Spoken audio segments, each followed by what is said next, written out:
9 English idioms and their translations into Bulgarian. 1. They are just lining their own pockets. Само си пълнят джобовете. 2. It's been on the cards for quite some time. Очакваше се да се случи. 3.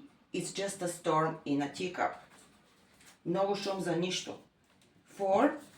I wouldn't count my chickens if I were you. Пилците се броят на есен. 6. I could maybe squeeze you in on Friday. Много съм зает, но вероятно ще успея да те срещна в петък. 6. Better safe than sorry. Страх лозе пази. 7.